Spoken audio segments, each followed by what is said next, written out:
MechanicalEagle Z-77, coming in at just £25 when I purchased it, is certainly on the lower end of the market of mechanical keyboards, but does it have the feature set to back up its price? Let's find out.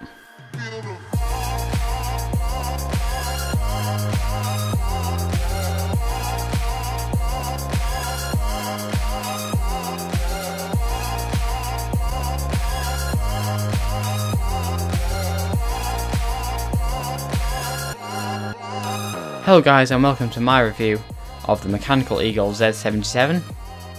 This is a mechanical keyboard that cost me just £25 when I purchased it, and you can find it for around £30 currently on Amazon. Firstly, a quick overview.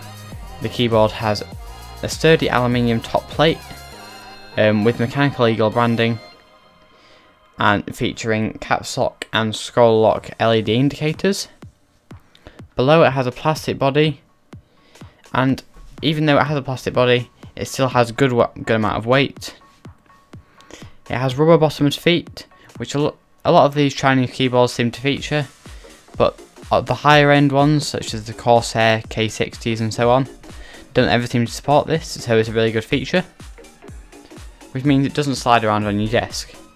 It has Utemu blue switches, which I think feel good. They have good feedback when you're pressing the switch, but to combat this, they are very, very loud.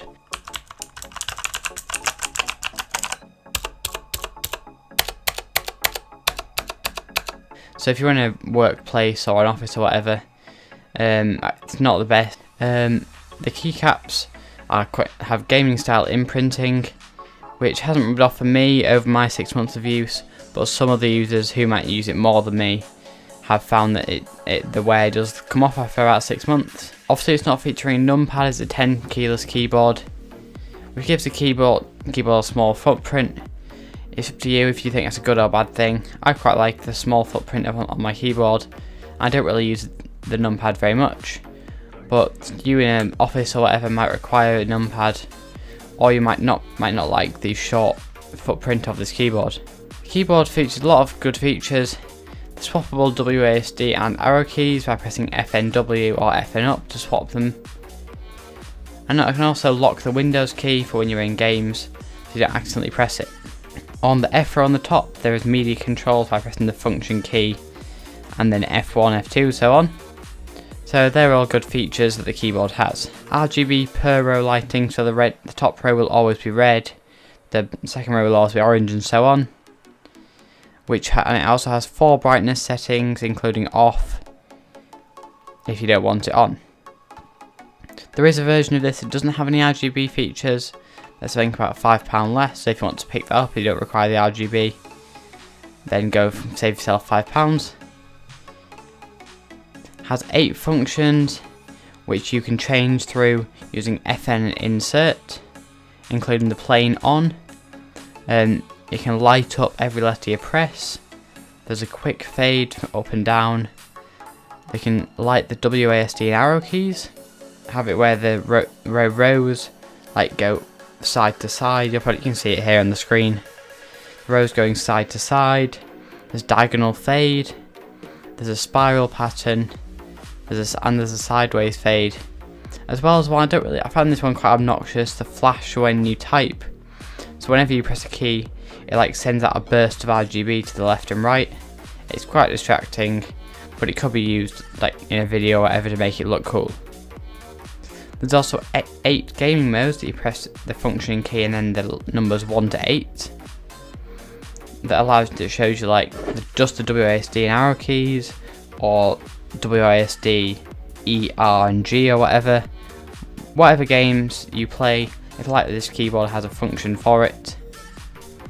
You can also create custom RGB, so you can choose the letters that are lit up for you by pressing FN9 or FN0 and then FN home. This will put it into the custom lighting mode. You tap to enable or disable an RGB key. This won't actually input anything onto your computer at this time.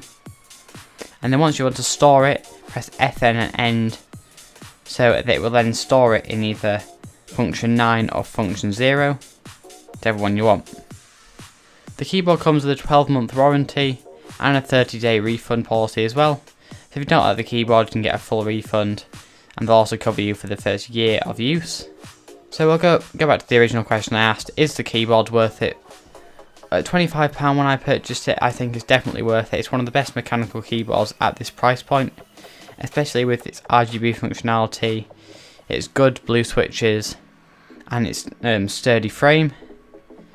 So I think it's definitely worth it if it's below 30. Between 30 and £40, I do think you might be able to find a few better keyboards for that price. But in sales, when you find this keyboard, I do recommend picking it up. So if you have liked this video or found this review useful, please hit the like button down below. And no, I'm called Harry's Tech Reviews, and it's the first review I've done on my channel, but I do plan to do more. I might do a review of my mouse, it's the Logitech G402, maybe my speakers or whatever. So subscribe for them in the future. Thanks for watching, guys. My name's been Harry, and goodbye.